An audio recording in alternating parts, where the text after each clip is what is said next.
In 2016, Geoffrey Hinton, one of the pioneers of modern AI, said something which sent shockwaves through the medical world, and that is, people should stop training radiologists. Fast forward a decade later, and we've had the CEO of one of the largest healthcare systems in the US say AI can replace a great deal of radiologists, providing we can overcome the regulatory challenges. And yet, here we are.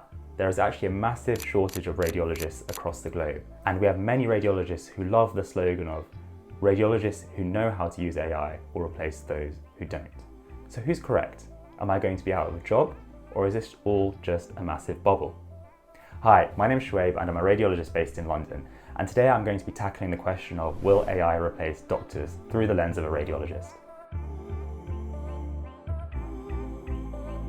Now, why is radiology always the specialty that comes up when people mention AI? And that's simply because images are data, and we know how good AI has become at pattern recognition. If it can spot patterns, theoretically it can spot the diagnosis. Unlike humans, it doesn't get tired, it doesn't suffer from decision fatigue, and it can analyse huge volumes of data at incredible speed. So on paper, radiology is the perfect specialty for AI to take over. But how did we get here? Because this conversation certainly didn't appear overnight. And it actually starts in 2012 with a piece of software called AlexNet. Before this, computers were generally quite bad at image interpretation, until AlexNet, this neural network, was able to fairly accurately identify images like cats and dogs. And then people started asking, well, if we can identify those images, surely we can start picking up diagnoses with AI on CT scans and X-rays. Fast forward to 2016 and we have Geoffrey Hinton saying people should stop training radiologists. And then in 2022, of course, we have ChatGPT, which really took the world by surprise. Fast forward to today and AI has only gone from strength to strength. It can now generate images and videos. It can even pass professional exams. And we're actually seeing AI deployed in healthcare systems around the world. So that leads us to our next question. How is it actually being used in medicine today? One of AI's biggest success stories has been in breast cancer screening. A study published in Nature in 2025 involving more than 460,000 women found that when radiologists used AI tools to support them, that increased cancer detection rates by 18%.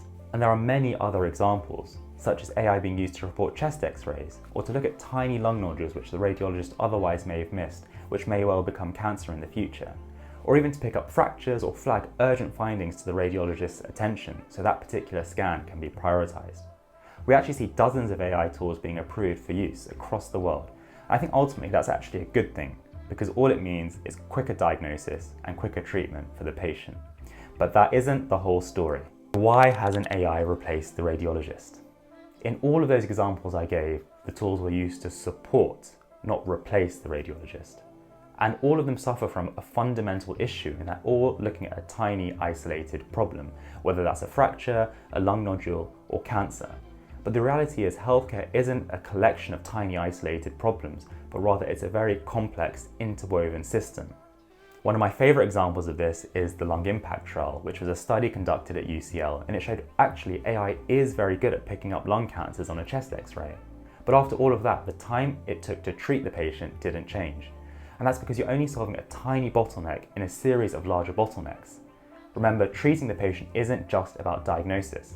It's about referring the patient for a face-to-face appointment, it's about biopsy, a multidisciplinary discussion, and then you treat the patient. And if you're not looking at the workflow as a whole, solving one tiny bottleneck in that workflow is not going to make a difference. Which begs the question, was the AI in that instance really worth it? Even today, we actually have parts of the NHS which still document on paper and have complex IT systems which just don't communicate with each other. As an example, I can't actually see the notes of a patient who has been to a hospital 10 minutes down the road. So I don't really see how AI is imminently going to integrate into this fairly backwards IT system.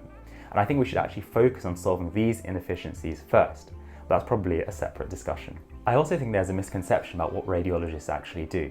People think it's about image, report, diagnosis, move on to the next patient. But there's actually a lot more nuance to it. Our job is to interpret the images in the context of how the patient is presented.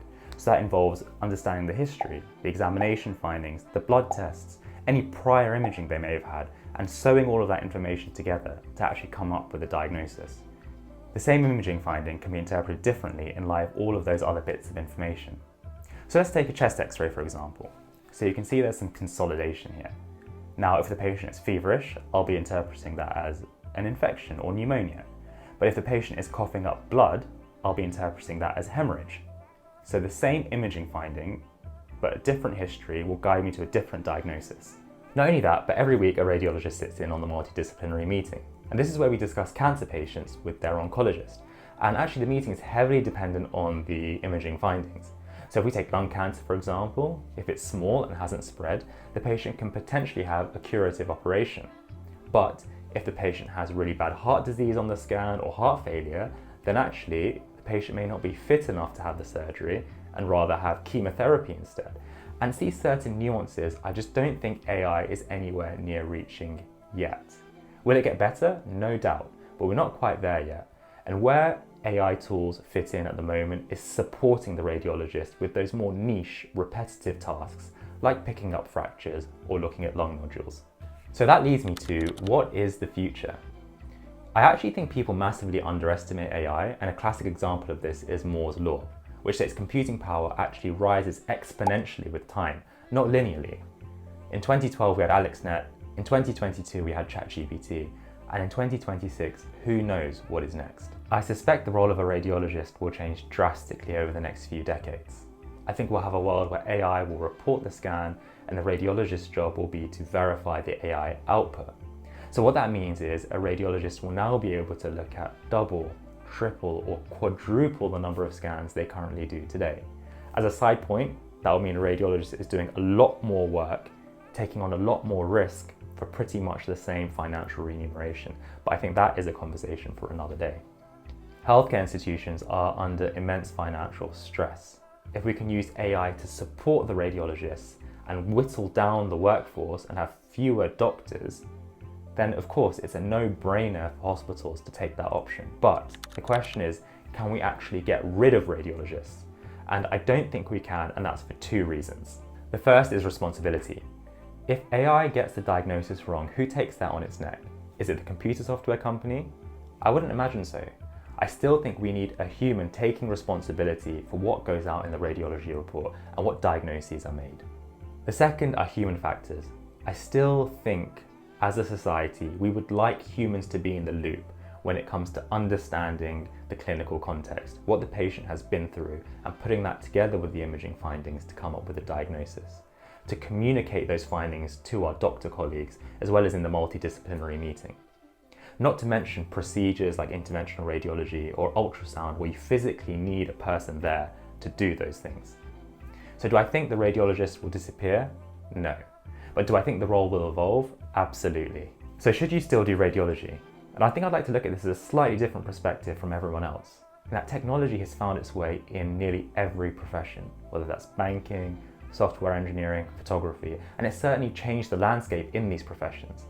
I think as medics, we veer on the side of caution and certainty. We picked medicine thinking it was a stable job, but we just have to accept that times are now changing and that is not the case. AI will change the landscape of nearly every specialty, and no doubt radiology will probably be one of the first of those specialties. For me, personally, the reason I chose radiology was to optimize for work-life balance, but also because of the problem-solving and interesting nature of the work.